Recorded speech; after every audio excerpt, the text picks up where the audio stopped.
Namaste children, I am Susan Bridget, teacher of English, Dalmia Vidya Mandir, Dalmiapuram. So far we have completed one prose and one poem from the book Honeysuckle. This is your second book, supplementary reader. The topic is A Pact with the Sun. A Pact with the Sun. In this we have 10 stories. The first one we are going to see now. The topic is A Tale of Two Birds. Tale, a short story about two birds. Let me narrate the story quickly. So the mother bird and the two young birds were happily living on the tree. They had their own nest and they were enjoying the company of the mother. They were living extremely happy life. One day, due to the heavy storm, the nest was damaged. The mother bird passed away, died. So the two young birds, they landed on the two different places. One bird near a cave, one bird near a rishi's house. Cave is the dwelling place of thieves, and we know obviously Rishi's house is a dwelling place of a rishi. We know the person, how he leads life. So here about the thieves also we know a little. Thieves, they used to plan, they used to steal things, robbers. They used to rob and they used to have their things safely.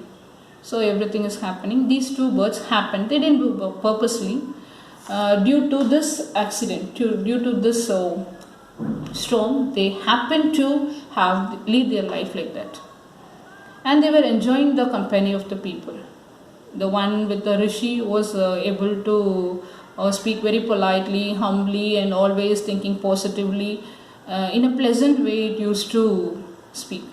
And with the thief, the bird, it lost itself and it was with the thieves and always talking about like them and giving clues for them. So it was enjoying their company also. So this is happening by the time one day the king of the country entered the forest for hunting. So when he entered, accidentally he also lost his way. He don't know where he was. So he for taking rest, he sat under the tree near the cave. So we know who will be there. The bird was on the top of the tree. When he saw the king, it started talking. Hey, quickly come here. A man is sitting here with many jewels. He is having a horse even. Come. If you come quickly, he can take everything. So when he heard that, the king was shocked. He was astonished, speechless. He looked up. He could see a bird talking like that. He was shocked and immediately he left the place. He didn't have any second thought. Immediately he left the place. And later he traveled for a distance and later he could find another tree. He was yet to take rest. When he sat down under the tree near the rishi's house, here also one bird is talking. If you feel very thirsty, if you feel very tired, take some rest. The same voice. Once again a shock. He looked up. He could see the same bird. He was not able to differentiate the birds because it was looking same.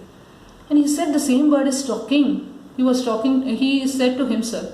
The bird was repeating, yes sir, it's my brother who was into the company of the thieves. I am here. I am different bird. I am not the same as you said. So when the bird was talking, immediately the rishi came. The bird was giving a warm welcome. Please come, take some rest, make yourself comfortable, to the king. He was shocked once again. The king was asking, he was looking at the rishi, and the rishi said the real story of the two birds. So children, a person is known by the company he keeps. Always be careful when you are choosing the people in your life, especially in this stage, friends. I don't say avoid the bad company. If you really find them as real friend, you should be in a position to correct them if they do any mistake. Okay, so this is the moral of the story. Always show your friend, I'll tell about you. This is a very good saying. So be careful when you are selecting friends. Obey your parents. They will lead you in the right way. Thank you.